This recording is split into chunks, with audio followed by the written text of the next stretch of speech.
Welcome to Conflict Managed. I'm your host, Mary Brown. Conflict Managed is a weekly podcast about toxic work environments and how to fix them. We're glad you're here. Good morning, Laura, and welcome to Conflict Managed. Good morning, Mary. Thank you for having me.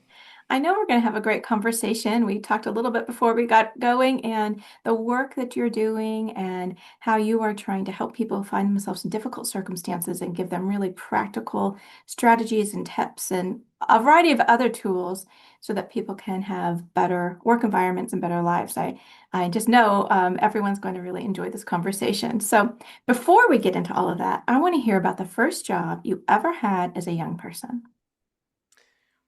That is such a great question. Uh, I'm going to talk about one of my first jobs, and what it was teaching music. So I grew up playing piano and flute, and I ended up starting to teach people. And it was a great first job because I could set my own hours. It was good money, but I could also learn how to be an entrepreneur and I could impact these young people. And then I ended up getting people of all ages. And I did that for 8 years where I had a music studio and I gained a lot of skills from that and a lot of hard lessons too. Mm. What an interesting first job, one of your first jobs.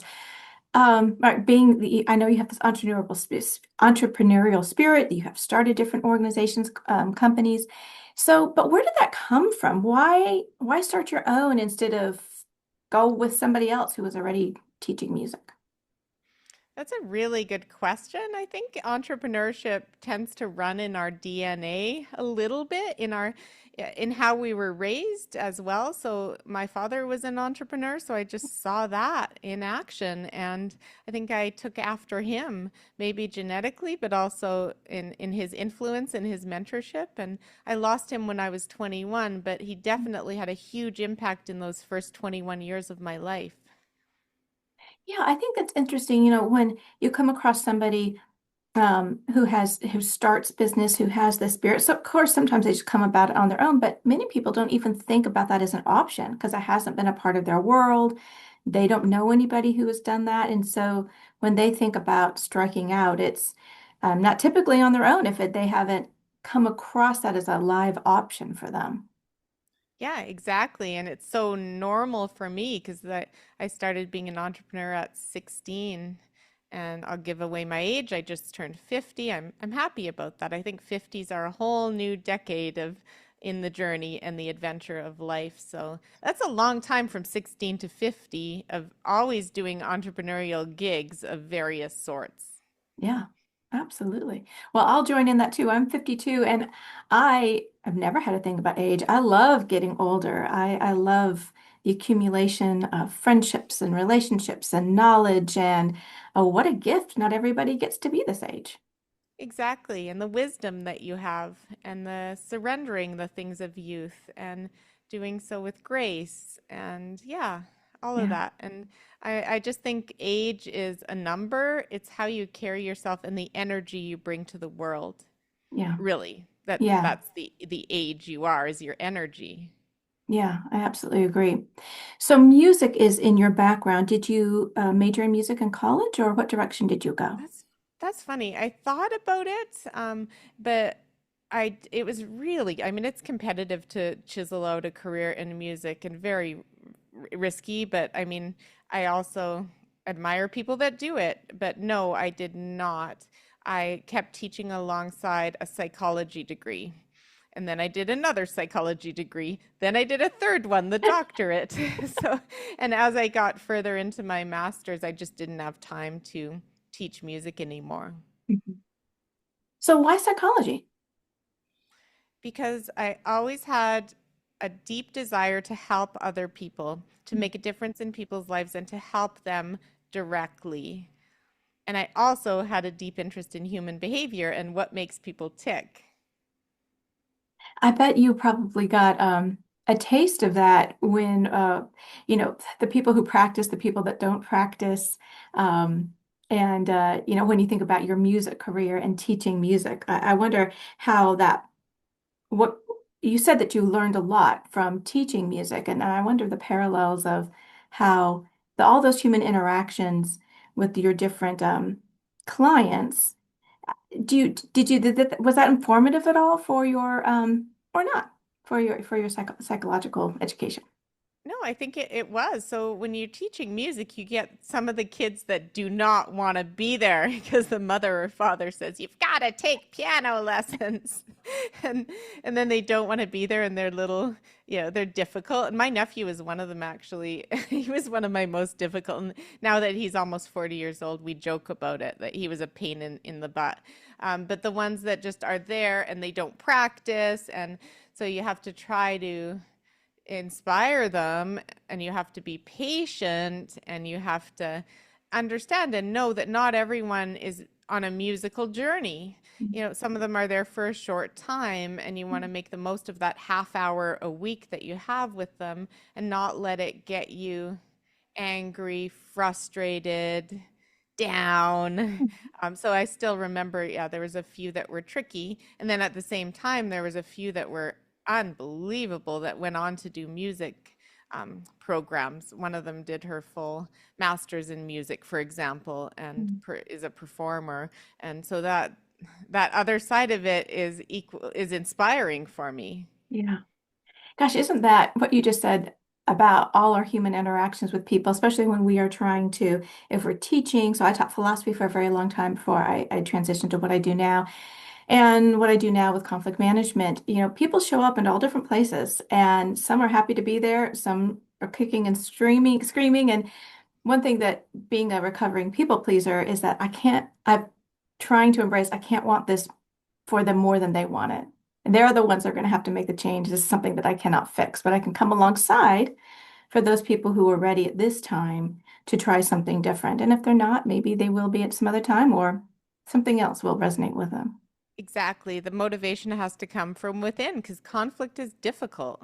It Yeah. really is. It takes energy and it's difficult, and but the rewards are great of resolving and moving forward in a more healthy way. Yeah, absolutely. So you went in, you did a PhD in industrial and organizational psychology, is that right? Correct. Yeah. So why that branch? Why did you navigate that way?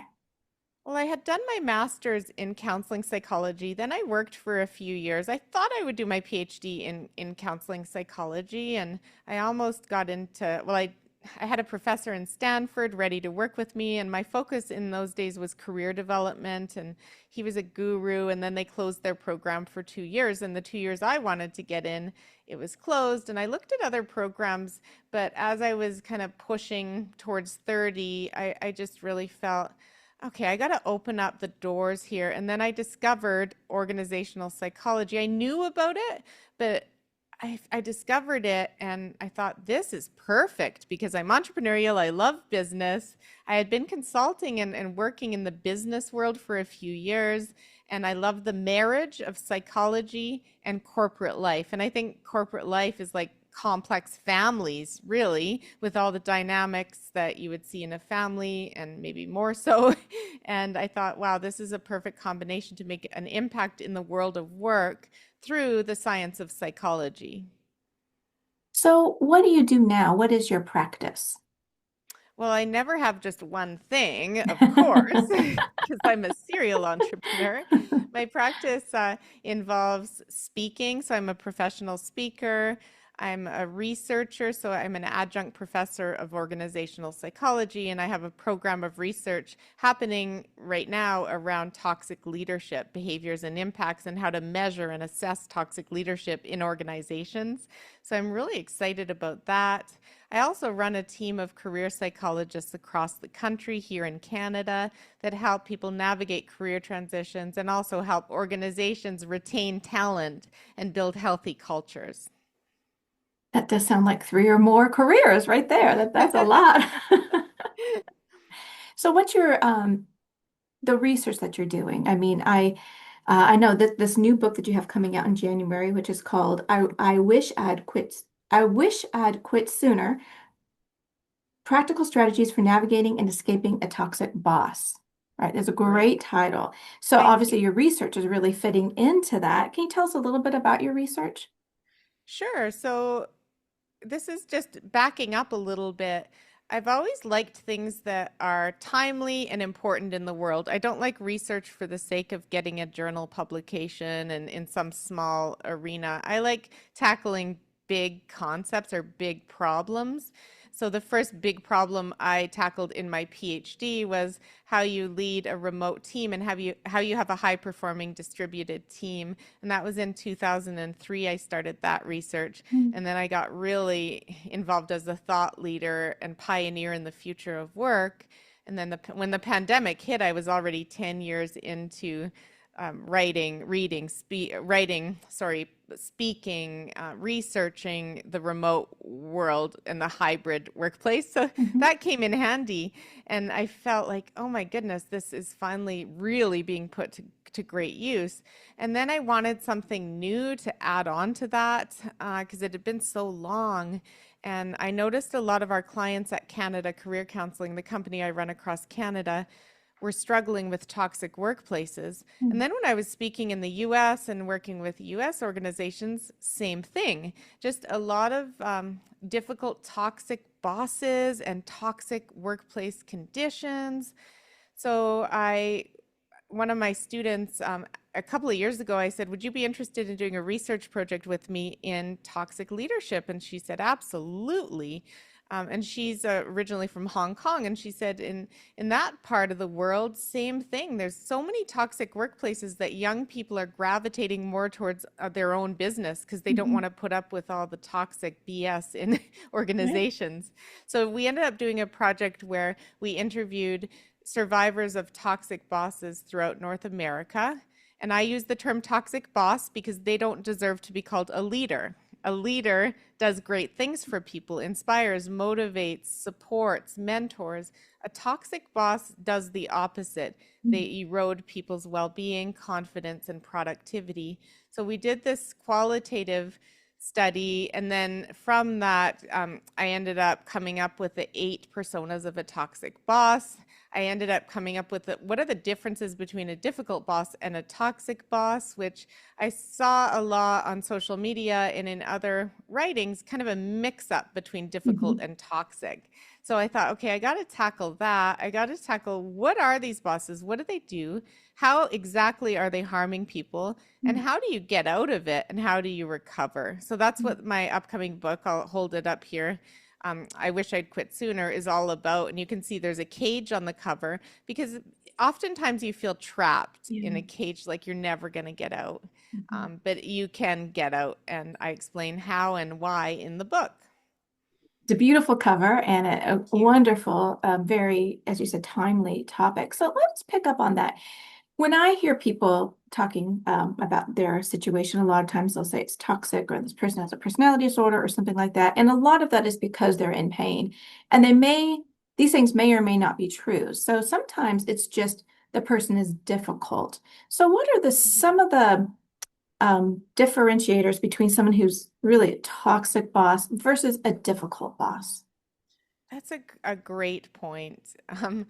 So a difficult boss is they don't intend to cause harm. Mm. So you would be you would feel terrible for causing harm. So a difficult boss would say the last thing I'd want to do is cause harm, right? And they are it's blind spots typically. So they're just, they're promoted to be a manager. They probably didn't receive enough training and support, or maybe they were promoted because they were good at their technical skills and not really a natural people person. Mhm. So they might be frustrating. They might be disorganized. They might be a little bit rough around the edges, blunt, maybe a little too direct, maybe not the best communicator. So maybe they don't share the information they should, but it's not from a place of, you know, doing that intentionally. They're not doing it intentionally. They're just sort of fumbling their way through.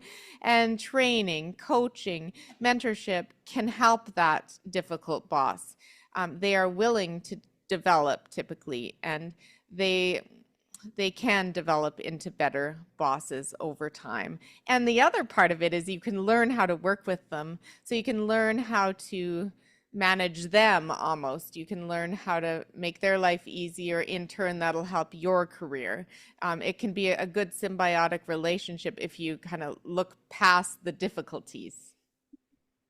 I like that focus on intentionality, right? So there is a difference between somebody intentionally harming me and I'm being harmed, but it's because this person isn't trained, they don't know what they're doing.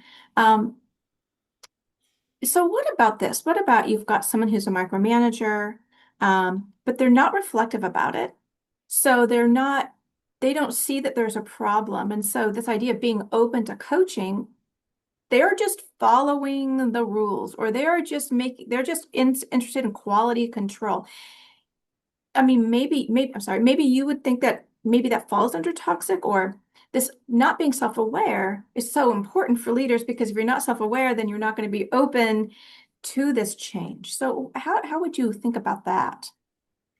No, you raise a great point, Mary. So, yeah, self-awareness is part of it, and difficult bosses are able to be more self-aware.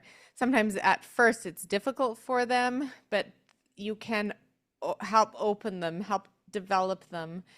Whereas a toxic boss, no, they are not self-aware, and they cause harm, and they erode your self-confidence, your self-esteem. They can be very manipulative. So you can either have an overt or a covert toxic boss. So covert would be the dishonest manipulator is one of my personas. So they're very sneaky, like a snake in the grass, very dishonest, very manipulative, so very covert. Same with gaslighting. Gaslighting is very subtle, but it's a set of behaviors that over time make you think you're losing your memory, losing your mind. It's you that's the problem, and it really is damaging psychologically. So the gaslighter is covert. The overt type is like the abusive a-hole is one of my types. I used a-hole for emphasis, right? They're the Mhm. ones who are very bullying and just outwardly aggressive, and we all know those types out there. And then there's other ones as well that there's the micromanager. So a difficult boss can be micromanagerial, and in fact a lot of new bosses can be because they're used to doing everything. And if you have perfectionistic tendencies, Mhm. you can be prone to micromanagement, absolutely. But in the toxic boss personas, I call it the control freak. Mhm. So it's excessive micromanagement. It's controlling every element from a place of it's all about themselves, first of all, but it's very, very difficult to navigate, and it erodes your confidence and your ability to do your job.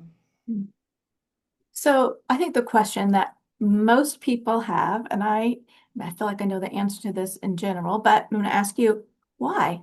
Why are toxic bosses allowed to continue? Because they hurt the overall bottom line of the organization and they hurt morale and damage people. Why are they promoted and allowed to continue in these positions of power?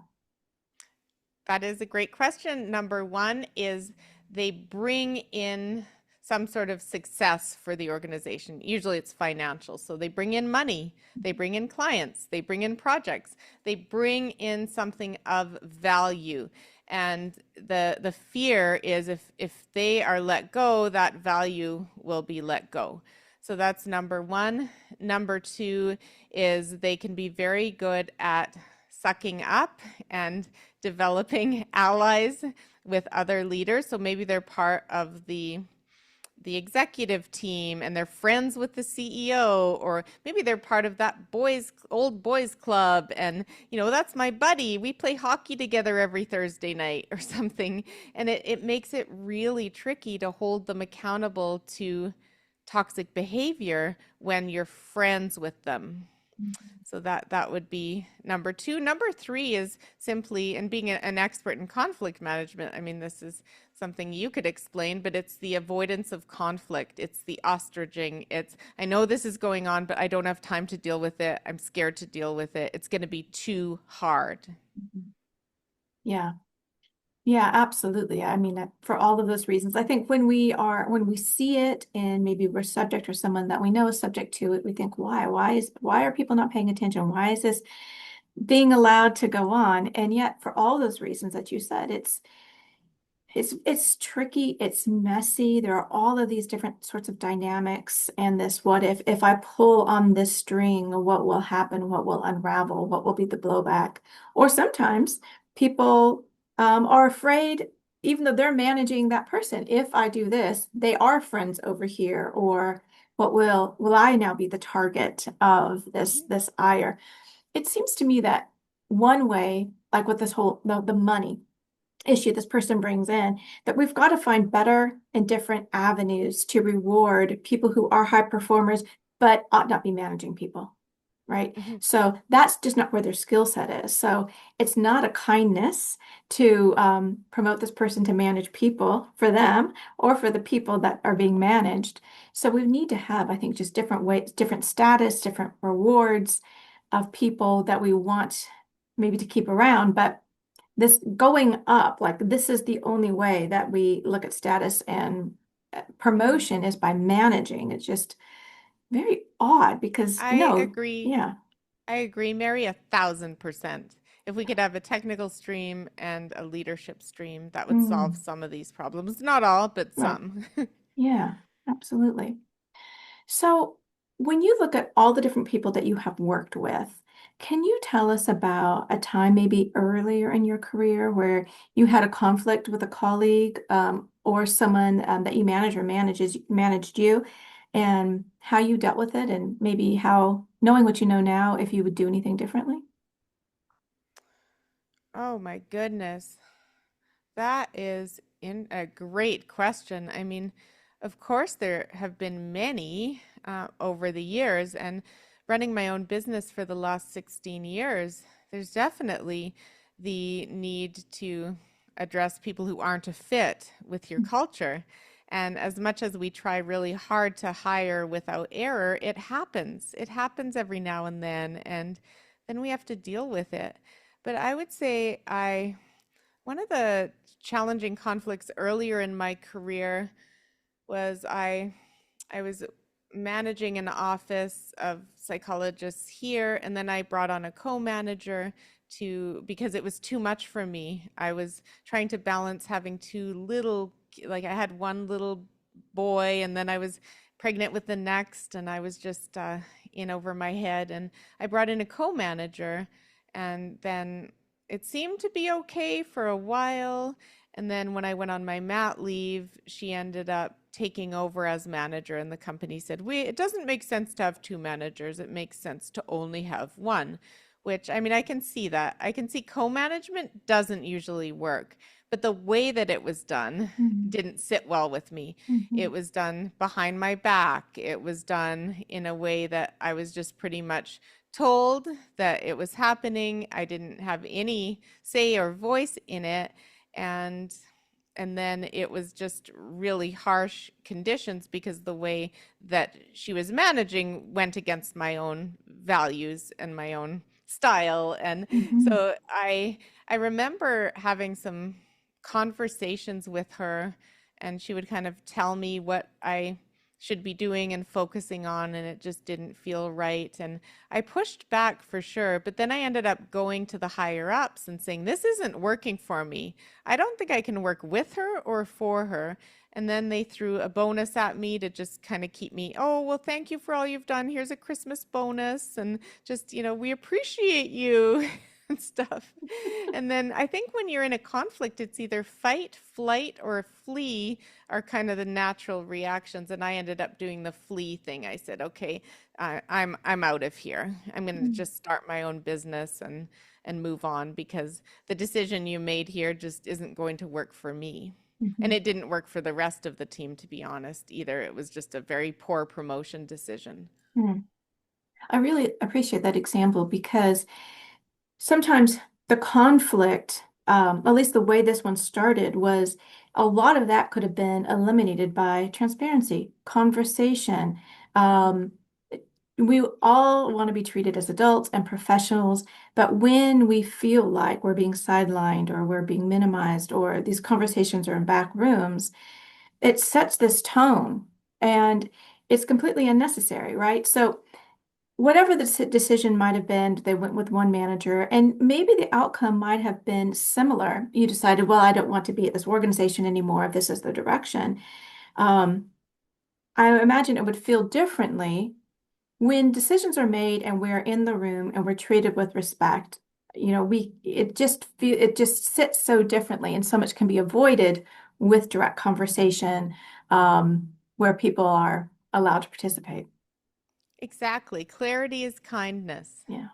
right? As long as it's done in a kind, constructive way, I think too often we're not clear about it. And I think the clear conversation about promoting someone, they want to be promoted. Look, I don't feel that working with people and people's emotions and challenges by being a people manager is the right fit for you. I feel Hmm. that you're not going to be happy and it's not the best use of your talents Yeah. Yeah. versus they Yeah. just get passed over again and again and they don't know why and it's just brutal for them. Yeah, absolutely. I mean, yeah, clarity is kindness. When people, and that leads people being disgruntled because many times they're told one thing, maybe an evaluation, but then they don't see it because they're not getting the promotion or they're not being considered or included. And there's this dissonance of what I'm being told, but then what I'm seeing. And so the best thing that we can do is tell people the truth in kindness. And, you know, offer professional development. I mean, that's another thing is we don't know what we don't know. If somebody sees a blind spot in us in our professional career, but they feel too uncomfortable to have real conversations, that's cowardice, right? That's protecting the person instead of really speaking into the colleague or the person that you're managing. Exactly. Yeah, and I see way too much of that going on for sure. So, how do we help people develop the virtue of courage? How do we help people manage their emotions at work so that we can have more honest conversations? Because, honest, respectful, professional conversations, because that's how we're going to flourish and minimize harm. Well, I think it has to be practiced, and I don't think people get enough chance to practice and role play those sorts of conversations. And that's why when I'm doing coaching with leaders and they have a difficult conversation coming up, I always frame it as well, it's a learning conversation. You need to be curious, you need to care, and you need to have courage, right? And let's practice that together. And I'll pretend I'm that person, and we'll do it in real time and practice. And it's really valuable to go through that because oftentimes it cycles in our head Yeah. over and over how we're going to do it, but we don't actually practice it and get real time feedback on how we might be coming across. Mm. And I think a lot of times the worries that precede the conversation are worse than the actual conversation. Yeah, absolutely. It's All that usually not as, catastrophizing. yeah, you catastrophize, and then it's usually not as bad as you think it would have been, and you get through it. And oftentimes the person on the other side is suffering and struggling, so it's a relief for them to Hmm. have the conversation too. Hmm. Unless you're dealing with a personality disorder, in which case it's just not going to work. Like the Hmm. conversation is not going to work. So if you have a toxic coworker or a toxic boss, who's a narcissist, for example, it's not going to work. Like they're not going to take any ownership and have that self insight that you need to resolve the conflict constructively. Hmm. So I want to talk about that, but first I want to go back to this great point about being in our head. So many times we don't act because we're ruminating or we're going over it in our head and we don't just stop and verbalize it. Okay, if I had this conversation, what would I say? And then start doing it. And because as we do it, and how a wonderful gift to have a coach or somebody else who will actually play that person across from us, because once you say it, then you can start getting that economy of words and get really clear as to what it is that you want to say so that you're inviting somebody else into a conversation, which means that you need to be prepared. But we get prepared by doing it, not just thinking about it, because then it's just gobbledygooky and it's not, I'm not prepared, so I'm not going to do it. Well, then get prepared. Start by actually practicing. Yeah, and if you don't have a coach, that's fine. Practice with a friend, a colleague, your partner, but just practice. And Yeah, then it just makes it all the more easier when you're in the situation. Not yeah, easy, but easier. easier. That's right.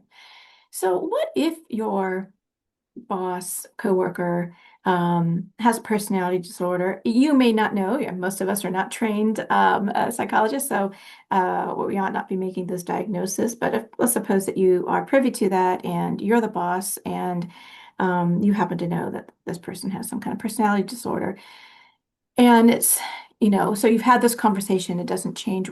What kind of parameters do you see that you could put in place to keep civility standards so that other people aren't subject to that behavior?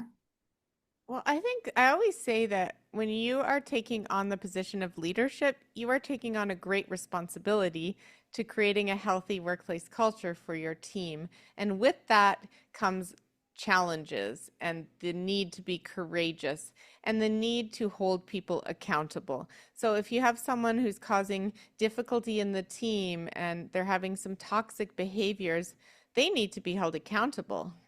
And if you're not holding them accountable, you're doing a disservice to the whole team. So, and then the person obviously needs warnings and conversations. And if the behavior doesn't change, then it's about setting them free to perhaps find something that's a better fit, where maybe they don't have to interact as much in a team. Maybe Yeah. more independent work where they're not having to cause pain to other people, emotional pain. Hmm. Yes. I mean, I would say 100%. And so I guess the question goes back to that courage. And so many bosses, no matter where they are on the line, right? So I love this distinction between boss and leader, right? Manager and leader. But, to be a leader, to really lead, everyone should expect conflict. Conflict is normal. You're going to have it. Conflict is good. It's the unmanaged conflict. That's the problem. So every leader should know and be prepared to manage conflict and be prepared to deal with people who don't think that they're the problem. They're chronically not the problem, where other people are having problems with that person. So being prepared to act when it's personally difficult and this courage. So how do leaders develop that muscle? Practice, right? So Yeah. it's training and practice, Hmm. reading and practice, listening to podcasts on conflict, like Mary Brown's podcast, and practice, right? So continuing to learn strategies, tools, concepts, and then putting them into practice. And again, if you can role play them, even better. But the more conflicts you deal with over the course of your career as a leader, it gets marginally easier. It's never easy. It's never fun. If conflict was fun, then you're probably a sociopath. We've got other issues. Yeah, you got other issues. I'm just using that term Right. freely. I mean, I think we should be careful with labeling because Hmm. labeling is dangerous. Yeah.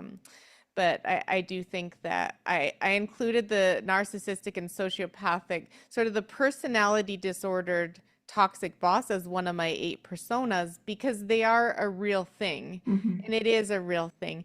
And I define it in the book and I talk about what it looks like. But I think we use that term narcissist too freely. Hmm. I think we use it and it gets mixed up with like one of my girlfriends said, most women going through a divorce call their partner a narcissist these days, Hmm. right? Hmm. Like it's overused. So we got to just be careful. Is it a true narcissist or is it someone just going through a difficult time and their ego's coming forward, Hmm. right? Or Yeah. is it a true narcissist that has no empathy and no self-insight and it's all about them and then you get into that narcissistic territory. Yeah. Of course, the more information we have, the better we're going to be able to move fruitfully through a conversation or through a difficult situation. But sometimes we're just not going to really know whether or not this person really does have a personality disorder, or I just find that person difficult, or it's, we're oil and water, or, right? So if we could know, but not all of us are trained and being able to spot these sorts of things, I think that that's really difficult because the strategy you're going to employ really does matter given the reality that you have in front of you. What's actually going on is going to help you figure out what am I going to do to move forward, to leave with dignity, to find my workarounds. It depends on what you're working around. Mm-hmm. Exactly. And every situation is different. Yeah. Every situation is different. I'm looking at my whiteboard right now. So I had a client come in, and I always draw on my whiteboard when I have a physical in-person client. So, I mean, a lot of my work is remote too, but I just love the whiteboard, and just like, and her situation, the structure that she's within is unique, right? And every situation's unique. Yeah. You know, who you report to, who your colleagues are, what industry it is, what level your role is. Like, there's just so many variables at play, and every situation has its own unique attributes. Yeah. And that's why I think it's really important to get specific. Like, what is specifically am I finding difficult? What is going on in this specific situation? What do I want to have happen? And what's the path forward? I think when we get stuck with labels, whatever we label somebody else, I mean, it could be simple as I'm labeling this person as disrespectful. I'm labeling this person as they only care about themselves or irrational. Once I've labeled that person, well, there's something wrong with them. Therefore, there's nothing I can do about it because they're just irrational. They only care about themselves. So it's, in a way, I think it's a way to keep us stuck because what am I supposed to do with an irrational coworker or boss? Nothing. They're irrational. End of story. But if I think we push on that narrative to find the specific behavior or behaviors, now we're going to find these paths forward to, okay, well, what can I do about this? Bingo. Yeah. And I think we don't look within enough at, okay, is there something I could be doing differently? Is there something I am doing that might be contributing to this situation? So even if you have a difficult or a toxic boss, you tend to act in a different way to navigate it. And sometimes your own behaviors can make it worse Hmm. unintentionally. And just need to be aware of how we are walking through each day, how we are coming across. Are we being in service to others? Are we focusing from our own ego, or are we focusing from our heart, basically? Yeah, Because ego is a tricky thing. It's a tricky thing that we all are dealing with as humans. yeah. So, what advice do you have for somebody who finds himself in a toxic situation? And for whatever reason, at this time, they can't, or they feel like they can't leave for just a variety of reasons. And it's not easy for people to leave. Most people just aren't independently wealthy or aren't mobile given a variety of issues. So, what kind of advice do you have for somebody who feels stuck and they're in a toxic environment? Well, that is, I think understanding that you're not alone, Mhm. understanding that whatever you're dealing with is other people are dealing with as well. And that's what I think my book really brings to light is the number of people that are suffering and the different typologies of a toxic boss and it just or a toxic coworker as well. I mean, my focus is on bosses because I think a toxic boss has a greater negative impact Mhm. than a toxic coworker. But there are books on toxic coworkers, and I think whatever you're dealing with, it's it's impacting you, and you need to understand you're not alone, and that there are different strategies that you can employ. And I have 6 different options in the book because oftentimes people think, okay, either I stay or I go. Well, actually, there's more options than that, right? So there's the option of if you're going to stay, uh, are you going to stay indefinitely, or are you going to stay and set a good riddance date, which is a date Mhm. that by which point you will be gone, and craft an exit plan, a strategic exit plan? Or are you just staying indefinitely? And if you are, you need to change your psychological contract, which is what you expect from work and what you will give back in return. So oftentimes that's around boundaries, boundaries with my time, with my hours, with what I'm willing to put up with, right? But if you're dealing with a toxic boss, they do not like boundary setting, and that's the problem. So you try to set boundaries, and it can backfire depending on the type of toxic boss you have. But I think you need to really understand, what can I control? What can I do differently? How can I cope? And maybe I'm just treating this like a job. I come, I go, it's just a job, and I'm filling my cup. I'm filling my cup with other things outside of work. Mhm.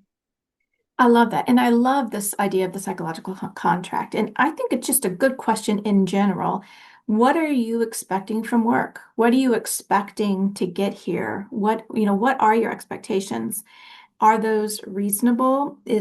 Are you going to be able to get that from this job? And then I love that, especially if you are in a toxic environment, knowing that you have set certain sort of expectations, and they might be reasonable expectations, right? That I'll be treated in this certain sort of way. Um, but you have to take reality as given. And so uh, maybe you operated in a certain way in the past, given the circumstances and the colleagues and the boss that you had, and now the circumstances have shifted. So this idea of it's within your power, what is this psychological contract? Can you talk a little bit more about this, about having people bringing that to their own awareness and then crafting that for themselves? Sure. So there's the written employment contract. You'll be paid this much. Here's your benefits. Here's your job description, your tasks, etc. The psychological contract is, it's not in writing. It's just kind of, it exists, but it's not concrete. It's not, so it's internal. So my psychological contract is, for instance, I'll work hard and I'll do my job, and I'll be a good employee, and in turn I'll be treated fairly, and I'll be respected, and I'll be rewarded. And then what happens is, if something doesn't happen that you had expected, I'm not treated fairly, I have a toxic boss, then it's about, okay, then I'm not going to be as committed. I'm not going to put in the extra. I'm not going to self-sacrifice my time for this. I'm going to do what I need to do the job, and nothing more. I'm not going to go out of my way to go pick up, muffins for the team meeting, or I'm not going to go to a special after hours event with this toxic boss. That's my parameter. And so I'm just giving an example of how you can start to shift. And I think it's really about starting to treat it as a job versus a career. So it's just a job. It's contained. So when I dealt with the toxic type of boss I was telling you about earlier, I ended up saying, okay, I don't know what I'm going to do here, but I know I'm not going to last long. So I needed to rebuild my sense of self. So I taught a course at the university, an organizational psychology course, and I just put my heart into it, and I made it really interactive and fun, and the students loved it, and it filled my cup. And so I knew I had that. It just wasn't my job. I had that course, and it kind of got me away from, ruminating constantly about the toxic boss. I love that. And I love that word contained because what typically happens is it spills out. I was just talking to somebody the other day, and some people, variety of people, it follows you home. You're crying, you're talking to your significant other, Oh, your friends, you're not sleeping, right? It just bleeds over into everything. And so to realize, oh, okay, I don't want this. This is negatively impacting me physically and psychologically.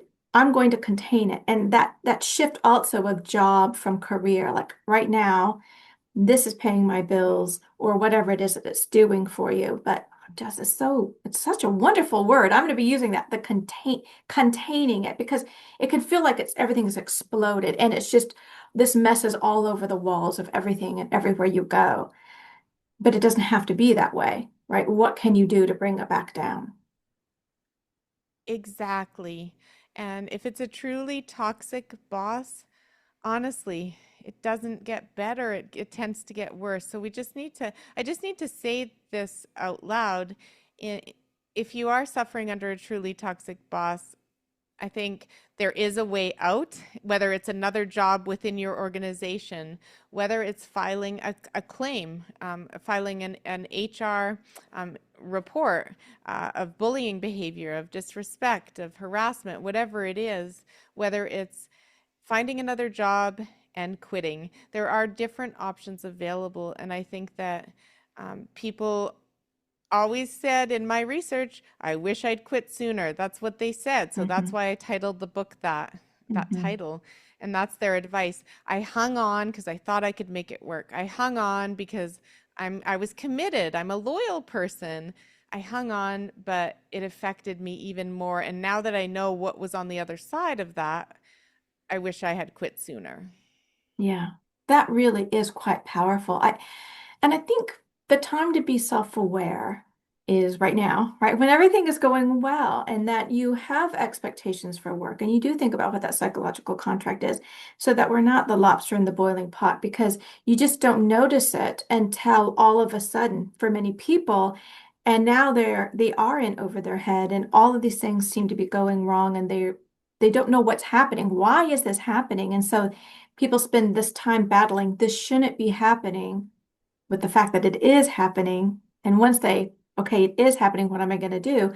A lot of pain. They've undergone a lot of pain and a lot of things have happened. And sometimes this is, 6 months, years of suffering until they figure out what to do next. And yeah, that's a great title because yeah, the sooner the better. It's like, with treating any malady, anything that's a virus or a sickness, deal with it now so that it doesn't get worse. And a toxic boss does not think they're toxic. So people say to me, Yes. "Oh, Dr. Laura, what if I'm a toxic boss?" And I say, the fact that you're asking me that means you're not. So Mhm.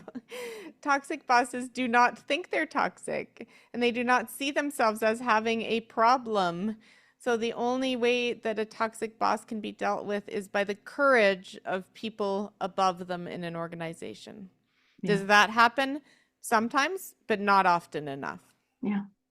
I think that's a very good point because uh, a lot of times we say they know they're doing this. They know and they're being malicious. Now, of course, sometimes people are malicious, but a lot of times people think, no, this is the way it should be. I'm a professional and this is the way it should be. I'm doing good things. I'm not the problem. You're the problem because you are not doing what I'm asking you to do or whatever it might be. And so I think getting out of that narrative that they know better, they know that they're making me miserable. They know. So, well, probably not.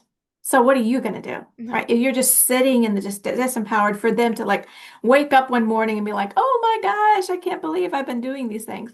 People have epiphanies, but Yeah. not very often like that. Mm, no, and I think you need to think of your career as a car. And oftentimes, when Mm, you're reporting to a toxic boss, you've been relegated to the back seat or the driver, or sorry, the passenger seat, and the toxic boss is in the driver's seat. And mm, you need to get back in the driver's seat of your own career. mm. And changing your psychological contract can be one way to start doing that. Creating an exit plan, an exit plan can be a way to start doing that. Um, and there's lots of other ways that I talk about in the book of how you get through this and your 6 different options to escape a toxic boss. And then, even more importantly, how to heal after, because it's a form Mm. of trauma. So Yeah, then we have to do our healing. And I see people 3, 4 years after a toxic boss, and they're still suffering from yeah, the impacts. yeah. Seriously. Oh, absolutely. Yeah, I see that too. And it's so important. And I think this idea of finding an exit plan is so powerful because it gives you power back. It gives you hope. You're thinking about the future. You are regaining, I'm going to be in this driver's seat, even though you've told me that you hold the power, right? You hold the reins. But once you disengage from that narrative and say, no, this is what I'm going to do. Not necessarily you're telling them, but you have told yourself, I am making these plans. Then you you are shifting away from this dynamic, right? You are now starting to do something different. And so I just think that's so lovely. I'm so looking forward to reading your book when it comes out mid-January, and you can find it on all platforms. Um, so before we go, oh, two things. I want you to tell us about your podcast and what you do with your podcast. Well, why don't you tell us that, and then I'll ask you my ending question. Sure, I really appreciate that. So I started Where Work Meets Life, and it's been going for 5 years. So I'm on my sixth season, 6 years, and I do it every 2 weeks. Every third episode, you hear from me. Typically, I'll talk about topics that I speak on a lot and topics that are timely. So I talk about burnout. That's one of my areas. I talk about toxic bosses a lot. I talk about perfectionism. That's another one. I'll talk about career fulfillment, things like that. And then I interview global experts on a variety of topics that are around career fulfillment, thriving organizations, thriving humans, and advocating for a better world. And someone said, "Oh, you should just choose one lane for your podcast. Why are you in so many lanes?" But I say, you know what? It keeps me interested. And everything I draw back to the intersection of work and life, work and life. So the topics are all about how to be better in your work and better in your life as a result. But as a Mhm. workplace psychologist, I'm always bringing it back to work and career in general. But some of my topics are really around mind, body, and mental and physical health. And I think that's okay because if you're physically and mentally, emotionally, and spiritually healthy, then you tend to be better in your work. And then the workplaces thrive, Mhm. and it's all interconnected. Yeah, absolutely. And that's where we get some of that courage we've been talking about, right? When you have been paying attention to yourself, then you're more likely to be able to show up and do those hard things for yourself and others at work. Mhm. Absolutely. Well put. So my last question is, when you look into the future of work, what do you think needs to happen so that not only will all people be treated with dignity and respect, that's just a baseline, but that people will be encouraged to thrive and flourish?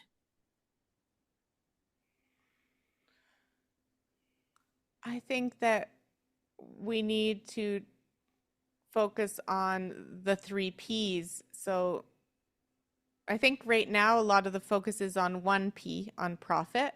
Profit's important, but what about purpose and people and planet? So purpose, people, and planet, all very important. And I think the people focus, the human centric workplaces, that's what we need. And I think that connection is often missing. And I see it constantly where it's all about profit and then the people side is just you pay lip service to it.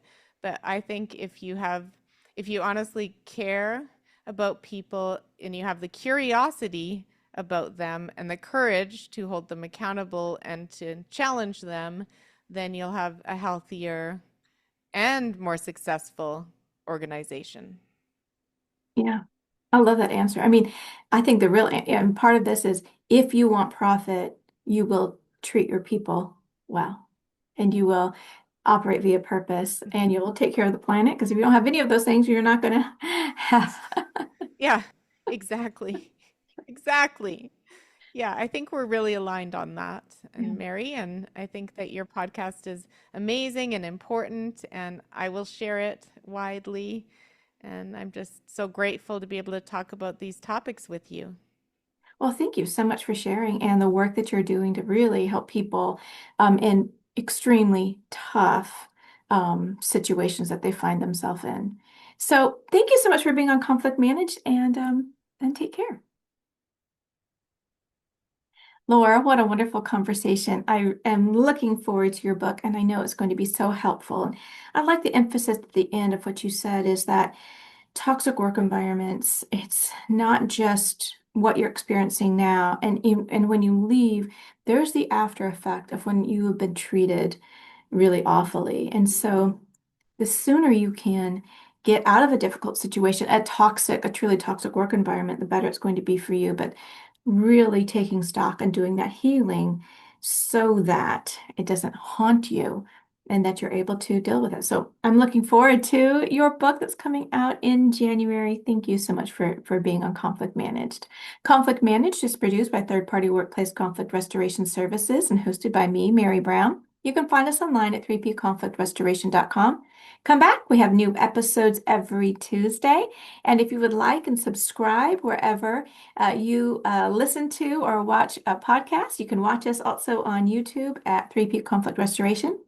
If you haven't had a chance to check out my book, How to Be Unprofessional at Work, Tips to Ensure Failure, it's 80 tips of what not to do and considers what we ought to do instead to have healthy work environments.